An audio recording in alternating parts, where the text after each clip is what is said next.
नमस्कार, मी मनोहर नरहरदेव जोशी, राहणार परळी वैजनाथ. ज्योतिर्लिंग तीर्थक्षेत्राच्या ठिकाणी मी भिक्षुकी करत असतो.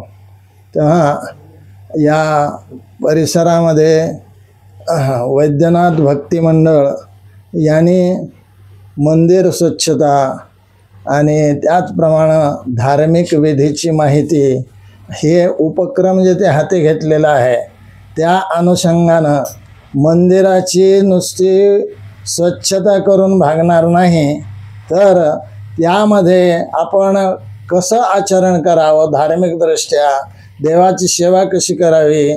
आपण कुठलीही पूजा करत असताना चारही जेथे वेदाचा आधार घेऊन ऋग्वेद, यजुर्वेद, सामवेद आणि अथर्ववेद या चारही वेदाच्या माध्यमातून कर्मकांड जेथे निर्माण केलेले आहे.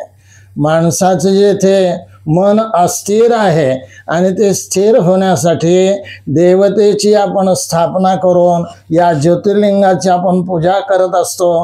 कुठलीही पूजा करत असताना देशकालाचा उच्चार करून आपण सुरुवातीलाच म्हणतो, मातृदेवो भव, पितृदेवो भव, आचार्य देवो भव, अतिथी देवो भव असं म्हणतो ना आपण. तेव्हा त्याच दृष्टीनं मातृदेवो भव, पितृदेवो भव, आचार्य देवो भव यांचे आपण ऋणी आहोत. हे पितरांचं ऋण, आईचं, वडिलांचं, आचार्यांचं, त्याचप्रमाणे नातलगांचं, त्याचप्रमाणे जेथे आपले वडील, आजोबा, पणजोबा जे वारलेले आहेत, त्याचप्रमाणे आपली आई वारली, आजी वारली, पणजी वारली, या तर पिढ्या या पितृपक्षामध्ये पूज्यमान जेथे आहेत त्यांना जेथे आपण तर्पण करायला हवं, मार्जन करायला हवं, त्यांच्या नावानं श्राद्ध करायला हवं. म्हणून जेथे हा श्रेष्ठ असणारा पितृपक्ष पंधरवाडा जेथे आहे, तेव्हा आईची, वडिलांची, तसेच त्यांच्या नातलगांची म्हणजे आपल्या आजोळचे सुद्धा गणगोती यात येतात, गुरुजन येतं, कुलगुरू येतात, त्याचप्रमाणे मोक्षगुरू येतात, त्याचप्रमाणे आत्मगुरू येतात. ज्यांनी आपल्याला गुरुमंत्र दिलेला आहे त्यांचीही ते कृतज्ञता आपण व्यक्त करायला हवी. म्हणून या पितृपक्षामध्ये वडिलांच्या पिढ्या, आईंच्या पिढ्या, आजोळच्या पिढ्या, त्याचप्रमाणे मित्रांना सुद्धा या पक्ष पंधरवड्यामध्ये तर्पण आणि पिंडदान जेथे करून पितराविषयी श्रद्धेनं केलेलं कर्म याला श्राद्ध असे म्हणतात.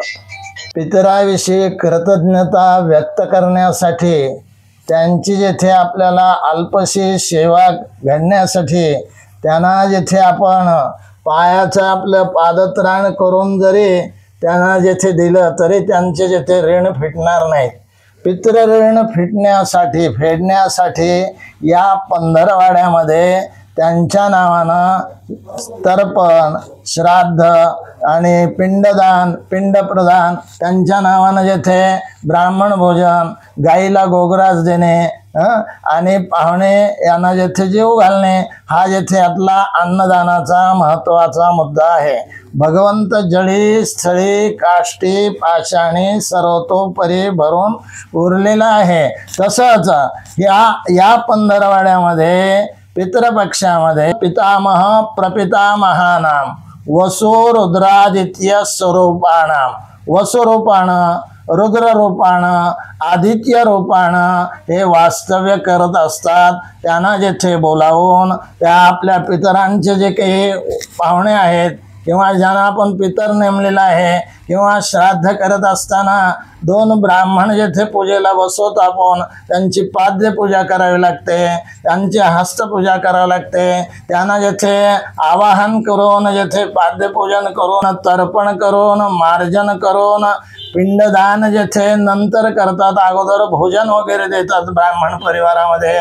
काही ठिकाणी जेथे पिंडपूजा करून तोच जेथे काकबली असणारा या कावळ्याच्या नावानं सुद्धा पिंड जेथे द्यावा लागत असतो, त्याला मुटकुळा असे आपण म्हणतात किंवा संस्कृतमध्ये याला विकीर हा शब्द आलेला आहे. तेव्हा जलरूपानं पृथ्वी रूपानं, आप रूपानं, तेज रूपानं हे पंचमहाभूत एकत्र येऊन पूजा करत असताना आपण तुळशीपत्र वापरतो. त्याचप्रमाणे माका येथे या पूजेला वापरतात, फुलं येथे वापरतात. म्हणजे या वनस्पतीच्या सानिध्यामध्ये सुद्धा आपण पूजन करतो. हे पूजन करत असताना प्रामुख्याने काळे तीळ श्राद्धाला येथे वापरावेत, त्याचप्रमाणे जवा वापराव्यात. आणि अशी पूजा करत असताना, असं तर्पण करत असताना पितृपितामह प्रपितामहानाम वसुरुद्रादित्य स्वरूपाणाम हा संकल्प, त्याचप्रमाणे गोत्राचा उच्चार करून पिंड प्रदान येथे करावे लागते.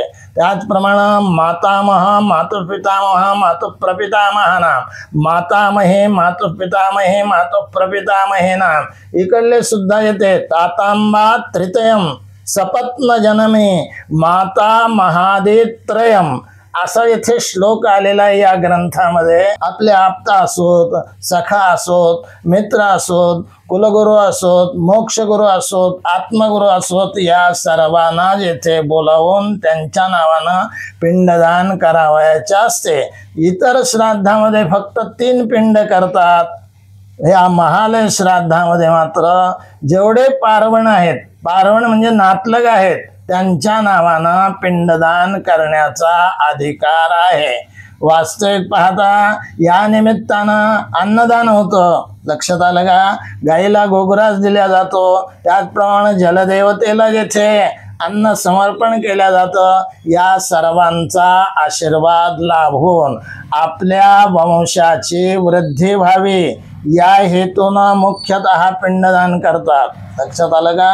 याच पंधरवाड्यामध्ये जेथे भरणी श्राद्ध असतं, नवीनच कोणी जर वारलेला असेल तर त्यांना जेथे भरणी श्राद्ध येत्या गुरुवारी 11 तारखेला येथे दर्शवलेलं आहे यावर्षी. तर प्रतिपदेपासून अमावस्यापर्यंत 15 दिवस 15 तिथीचे श्राद्ध येथे करतात. तेव्हा यावर्षी आज प्रतिपदेचं श्राद्ध आहे, उद्याला द्वितीयेचं श्राद्ध आहे, परवाला तृतीया आणि चतुर्थी अशी एकत्र श्राद्ध येथे आलेले आहे. श्राद्ध बहुतेक करून माध्यान्ह काली करावं, 12च्या नंतर करावं.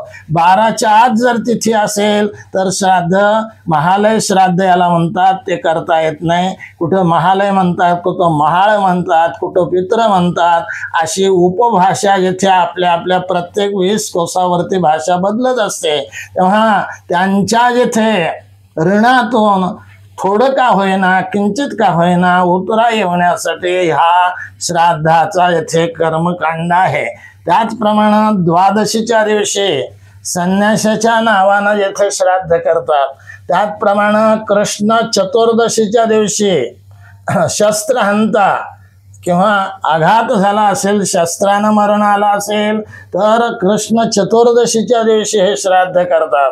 काही अडचणीमुळं जर या 15 दिवसात श्राद्ध करता आलेलं नाही तर अमावस्या दिवशी सर्व पितृ अमावस्याला श्राद्ध करता येते. महालय श्राद्ध, महालय श्राद्ध अमावस्याला सुद्धा काही कारणानं करता आलं नाही.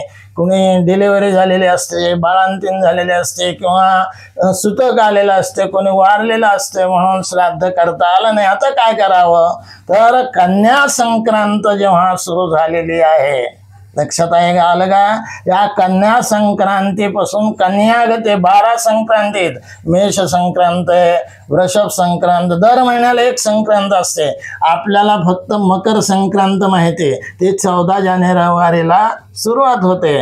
सरासरी 14 किंवा 15 तारखेला हे संक्रांत बदलत चलते. तसं याच महिन्यामध्ये कन्या संक्रांत येते. कन्या संक्रांत संपून वृश्चिक संक्रांत लागेपर्यंत म्हणजे 2 महिन्याचा कालावधी जेथे महालय श्राद्ध करण्यासाठी दिलेला आहे. आणि हे श्राद्ध केल्यामुळे मिळतं काय नाही का? आपुलकी वाढवायची, आपल्याला एकमेकाचं प्रेम वाढवायचे, त्यांच्या इथे आशीर्वाद, त्यांची जमीन जायदाद प्रॉपर्टी वडिलाची आपण खातो ना, खर्च करतो ना, त्यांच्या आशीर्वादानं काय कमी पडायला लागलेले आपल्याला. तेव्हा थोडस का होईना जेथे ऋणातून मुक्त होण्यासाठी त्यांच्या नावानं अन्नदान करा, ब्राह्मण भोजन घाला, एखाद्या अनाथाला येथे वस्त्रदान करा, किंवा एखाद्या शाळेमध्ये लहान मुलांना येथे अन्नदान नेऊन द्या, त्यांना येथे वह्या पुस्तकं द्या, वडिलांच्या आठवणीनिमित्त अशा प्रकाराने करा. वंश परंपरागत चालत आलेले. मग ते तसंच हे परंपरागत आत्मा वै पुत्र नामासी, हा आत्मा असणारा पुत्राच्या स्वरूपानं जन्माला आलेला आहे. मग आपण येथे त्यांचाच आत्मा आहोत, मग त्यांच्यासाठी सेवा करायला काय हरकत आहे, नाही का? तेव्हा अशी तुम्ही सेवा करा. त्यांच्या आशीर्वादानं धन कनक समृद्धीरस्तो. धन म्हणजे पैसा, अडका, धान्य, नाही का? कनक म्हणजे सोनं. आणि त्याचप्रमाणे गोत्रम गोत्रस्याभिवृद्धिरस्तो. आपलं जे गोत्र आहे, कोणाचं काश्यप गोत्र असेल, कोणाचं शांडिल्य गोत्र असेल, कोणाचं वशिष्ठ गोत्र असेल, ज्या ऋषीच्या कुळामध्ये आपला जन्म झालेला आहे त्याला त्या ऋषीच्या नावावरून आपल्याला गोत्र हे संज्ञा आलेली आहे. लक्षात आलं का? तेव्हा अशा या गोत्राचा सुद्धा गोत्रम गोत्रस्याभिवृद्धिरस्तो, वंशाभिवृद्धिरस्तो, कुलाभिवृद्धिरस्तो असा आशीर्वाद हे आपले पितर देत असतात. आणि त्यांच्या आशीर्वादानं आपल्या घरामध्ये धनधान्याची समृद्धी राहते. त्याचप्रमाणे वंशाचा वेल वाढतो, घरात पाळणा हलतो, अनेक रोग बिमाऱ्या जेथे झालेल्या आहेत त्या सुद्धा दूर होतात, आरोग्य संपदा लाभते. आणि त्याच निमित्तानं आपण जेथे तुळशीपत्र आणतो, नाही का? वनस्पती ही औषधी वनस्पती आहे, त्याच्या सहवासात त्याप्रमाणे तीर्थामध्ये ते अकाल मृत्युहरणम सर्व व्याधी विनाशनम, नाही का? असं येथे म्हणून ते तीर्थ प्राशन करत असतो. तेव्हा हे सगळे मनाचे येथे मनोरथ परिपूर्ण होण्यासाठी, पितरांच्या येथे ऋणातून उतराई होण्यासाठी हे महालय पितृपक्ष जेथे, नाही का? महालय कोणी म्हणतात, कोणी जेथे महाळ म्हणतात, कोणी पित्र म्हणतात. यादृशी भावना करूयात सिद्धिर भवते तादृशी. तुमची जशी भावना असेल, ज्या भावनेनं तुम्ही पितरांची सेवा कराल, ती तुमची येथे इच्छा परिपूर्ण करण्याचं कार्य हे पितर करत असतात. म्हणून त्यांचा आशीर्वाद घेणं हे महत्त्वाचं आहे. अल्पशा मतीनं मी तुम्हाला ही माहिती सांगितलेली आहे. आता पितराविषयी आपले मामाचे वडील वारले, म्हणजे आईचे वडील वारलेले आहेत थोडक्यात. तेव्हा त्यांना जेथे मूलबाळ नाही आहे, मग आता त्यांचं श्राद्ध व्हायला पाहिजे का नाही? तर ते श्राद्ध आपल्याला करण्याचा अधिकार आहे. त्याला मातामह श्राद्ध म्हणतात. ते सुद्धा या 15 दिवसात करता येते. काही अडचणीनं जर आपली तिथी प्रतिपदा, द्वितीया, तृतीया, चतुर्थी, पंचमी, षष्टीचं, सप्तमीचं, अष्टमीचं, नवमीचं, दशमीचं, एकादशीचं, द्वादशीचं श्राद्ध जर राहिलेलं असेल तर या 15 दिवसामध्ये केव्हा हे श्राद्ध करता येतं. तसंच मागा सांगितलं की मी वृश्चिक संक्रमणापर्यंत बाकीचे श्राद्ध करता येतात. आता आपल्या या हिंदू धर्म संस्कृतीमध्ये चातुर्मासामध्ये लक्षात आलं का, प्रत्येकाला येथे गुरुपौर्णिमा दिलेली. श्रावण मासात महादेवाचा अभिषेक आपण वैद्यनाथाचा करतो. त्याचप्रमाणे पुन्हा गणपतीच्या पिरियडमध्ये गणेशोत्सव पण करतो. नेटका जेथे गणेशोत्सव सादर झालेला आहे. गणरायाने आपल्याला बुद्धी दिलेली, सद्बुद्धी दिलेली. बरे सत्य बोला, यथा तथ्य चाला, बहुमानती लोक येणे तुम्हाला, धरा बुद्धी विवेकी तुम्ही हो, बरा गुण तो अंतरा माझिरा हो, नाही का? असं गणपती रायाने आपल्याला शिकवलं. तसंच आता तो गणपतीचा पिरियड झाला, तसंच आता पितरांचा पिरियड आलेला आहे. पुन्हा येथे देवीचा अंबा मायचं अश्विन शुक्ल पक्षी अंबा बैसे सिंहासनी हो, प्रतिपदे पासून आपण आरत्या सुरू करतो. पुन्हा तसंच ज्या त्या पिरियडमध्ये जे ते कार्य व्हायला हवं तसं या पक्ष पंधरवाडामध्ये फक्त पितरांचीच सेवा घडावी म्हणून पितृ पक्ष पंधरवाडा आहे. या पंधरवाड्यामध्ये लग्न, मुंज किंवा वास्तू किंवा असं नवीन शुभ कार्य किंवा नवीन दुकान आपल्याला टाकायची इच्छा आहे, पण काय करावं या दिवसामध्ये करू नये असं शास्त्र प्रमाण आहे.